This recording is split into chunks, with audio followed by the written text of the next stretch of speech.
Oi pessoal, professor Valder do Sou Mais Online, voltando para mais essa aula. Aula não! Show! Que é? Deixei de dar aula faz muito tempo. Olha para aqui, chuva ácida. Chuva ácida. Tá certo? Você aí baixa lá depois a apostila, baixa os exercícios, tá certo? Em PDFzinho, ou imprime, ou vai no celular mesmo, vai no tablet, vai acompanhando aqui, Questão praticamente, quase praticamente certa no Enem. Tá certo? Chuva ácida, porque junto com chuva ácida vem também os problemas de acidez do solo. Aí não iremos falar nessa aula, mas aí futuramente, quando a gente tiver falando de acidez do solo, vamos precisar da chuva ácida. Basicamente, você tem 3 tipos de chuva ácida. O Enem ele não foca dessa maneira tão aprofundado, mas a gente vai dar aqui de uma maneira separada.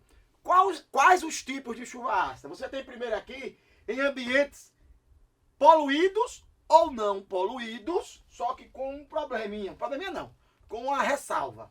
Sem descarga elétrica. Essa descarga elétrica, né, pode ser artificial, quando você tem aqueles motores, pá! Aí dá aquele pipoco, o famoso pipoco aqui em Alagoas, a gente chama de pipoco. E você também tem a descarga elétrica natural, que é o relâmpago. Então, quando você estiver em casa, no seu sofazinho, na sua caminha, que estiver chovendo, que dá um relâmpago, você pensa na chuva ácida que está aqui no quadro, que seria essa daqui. Essa daqui não precisa ter relâmpago, que é essa chuva aqui. O CO2, que está no meio ambiente, em ambientes poluídos ou não poluídos, na chuva, lembrando que para formar a chuva ácida, necessariamente não precisa ser a chuva líquida, a chuva gasosa, que é o vapor d'água, a umidade relativa do ar, já torna, né, a atmosfera ácida. O CO2 reage com água, formando o ácido carbônico, que você pode, inclusive, colocar esses 2 sinais aqui, que é um sinal que representa uma instabilidade. Por que geograficamente não se considera essa chuva ácida? Porque em todo ambiente tem CO2. Essa chuva ácida dá um pH relativamente alto e não é considerado, às vezes, mas quimicamente ela é ácida, porque todo pH abaixo de 7 a 25 graus Celsius, né, que é a temperatura de referência, é só como referência do pH. Essa chuva é considerada ácida, né, porque o pH é abaixo de 7, porém, tome cuidado, que muitas provas consideram a chuva ácida a partir desse item 2. Mas a gente vai deixar aqui no nosso curso de Química essa chuva aqui como sendo ácida. Então, essa chuva ácida você mata, sem muito problema. O nosso segundo tipo de chuva ácida pode ser também em ambientes poluídos ou não poluídos, porém, com descarga elétrica. Essa daqui vai ter que ter o pipoco. Vai ter que ter o relâmpago, o iô, né? Iô. Então, essa é em ambientes poluídos ou não poluídos. Por quê? Preste atenção. Essas 2 reações, elas não acontecem sem a descarga elétrica. Aí, quando ocorre a descarga elétrica, você pode representar aqui por um raiozinho, né? Deixa eu botar aqui, Aqui, olha pra aqui. Um raiozinho, raio feio, mas tá aqui, Então, quando tem uma descarga elétrica, essa reação ocorre. Falta só balancear, vamos balancear aqui juntos. 2 aqui, para balancear esses 2. E aqui 2. Essa daqui já está balanceada. Esse daqui seria em ambientes não poluídos. E essa daqui também ela não acontece sem a descarga. Isso aqui é um poluente. Essa daqui seria em ambientes poluídos. Aí o que é que eu quero que você pense? Que tanto em ambientes não poluídos ou em ambientes poluídos, ocorrendo a descarga, a formação é de um óxido ácido duplo.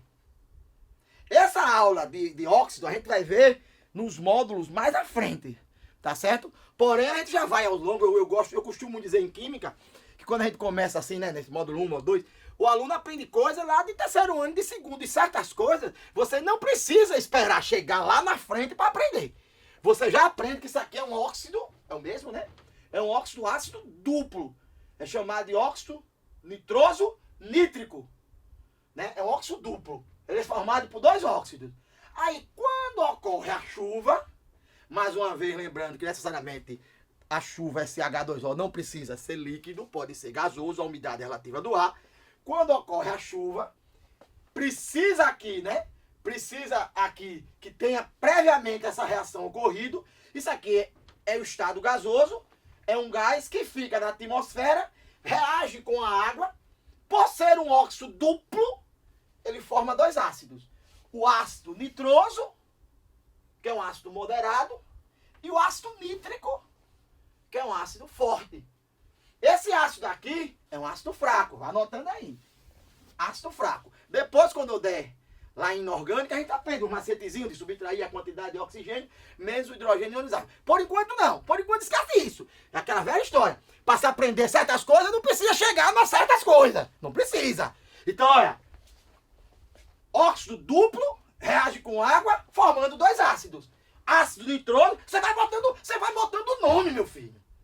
Porque se você for já ir botando o nome dos ácidos, quando chegar lá em funções inorgânicas, você já sabe um bocado de nome. Porque o Enem é meia sola em nomenclatura.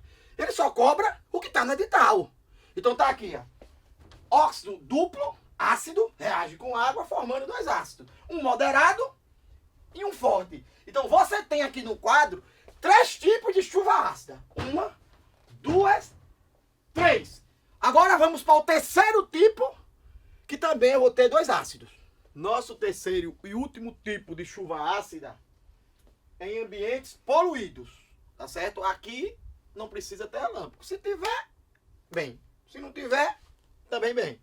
Né? Ela acontece, basta o ambiente ser poluído. Se o ambiente é poluído, ele tem enxofre. Aí o enxofre reage com o oxigênio do ar, formando o SO2, que é o óxido sulfuroso, e o SO2 reage com o oxigênio, formando o SO3. Já está balanceado aqui, que é o óxido sulfúrico. Esses dois tipos de óxidos reagem com a água, deixando mais uma vez bem claro que não precisa a água ser líquida, pode ser também em forma de vapor, que é a umidade relativa do ar. O SO2 reage com água, formando o H2SO3, que é o ácido sulfuroso, e o SO3 reage com água, formando o H2SO4, que é o ácido sulfúrico. Então, resumindo, a gente tem os tipos de chuva ácida assim, ó. Pra você dar aquele tapa na porra, aquele tapa no assunto. Você tem os óxidos e os ácidos. Você tem quais são os óxidos responsáveis pela chuva ácida? O CO2. Aí cuidado com esse CO2 que em textos geográficos não é considerado como chuva ácida, mas o pH é menor que 7, então aqui a gente vai considerar. O NOx,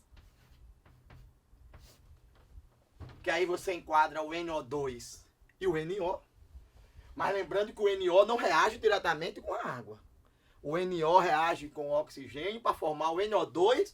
É o NO2 que é responsável pela chuva ácida. E o SOx, que entra esses dois óxidos aqui. E os ácidos é o H2CO3, o HNO2, o H2SO3 e o H2SO4.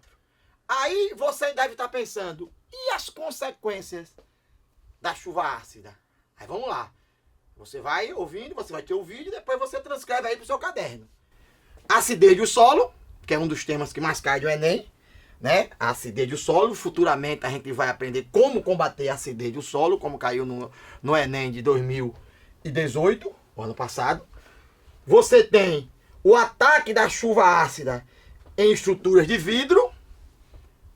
Tá certo? Tudo isso a gente, em uma próxima aula, a gente prova, que é justamente na aula de funções inorgânicas, a gente prova tudo isso por reações. Por enquanto, aquela velha história que eu disse hoje, não precisa esperar chegar a um determinado assunto para se aprender um tópico que cai muito no Enem. Então vamos lá.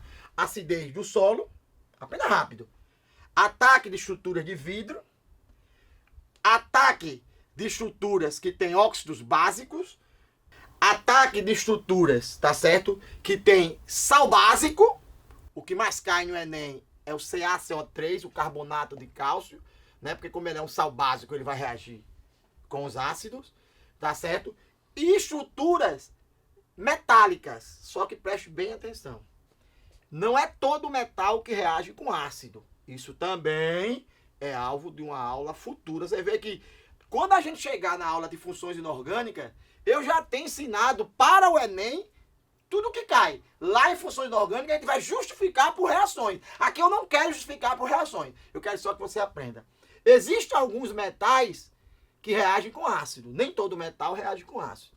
Tá certo? Porque vai depender do metal, se ele é mais reativo do que o hidrogênio do ácido. A gente vai aprender isso, uma fila aqui de reatividade dos metais. Então, só que como a gente aqui está tendo um curso para o Enem, então você já mata o que cai. No Enem, porque está lá no edital, é o ferro e o alumínio. Então grave isso. Estruturas de alumínio e estruturas de ferro. Claro que tem outros metais também. Tá certo? Mas a gente vai deixar fixado a nossa mente em estrutura de ferro e estrutura de alumínio. Como o ferro e o alumínio, eles são mais reativos do que o hidrogênio do ácido, eles vão trocar de posição. Isso é uma reação que a gente vai classificar como simples troca. Hoje, não vou dar nada por reação. Aqui é lei, marca, teoria, lei, marca. Nada de reação. Na função inorgânica, a gente aprende reações. Então, vamos lá. Estrutura de ferro, estrutura de alumínio, eles são atacados pelo ácido. Então, vão todos reagir e vai corroer estrutura de ferro e estrutura de alumínio. Resumindo a brincadeira. Quem são atacados pela chuva ácida? Estrutura de ferro, estrutura de alumínio, estruturas básicas. O vidro, tá certo? A vegetação também, ela sofre ataque da chuva ácida e a acidez do solo. Você tem isso, é uma aula para Enem, porém você faz vários vestibulares com essa sabedoria. Porque quando o cara às vezes pensa que química é assim, meu filho. Química é essa coisa fácil, essa coisa simples. Existe apenas 10% em química que poderia complicar, mas a gente vai deixar tudo maciadozinho aqui para você não complicar. Chegamos aí no final de mais um tópico, tá certo? Professor Valder, sou mais online. Até a próxima. Tchau, tchau, tchau.